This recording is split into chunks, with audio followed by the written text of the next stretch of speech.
Today, we will learn how to add a catalog message template in WhatsDiscuss.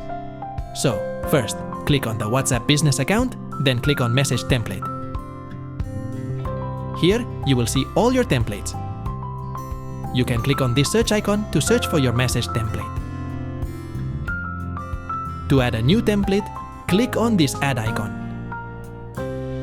Now click on Catalog Message Template. After that, enter the name of your template here. After entering the name, click on Next.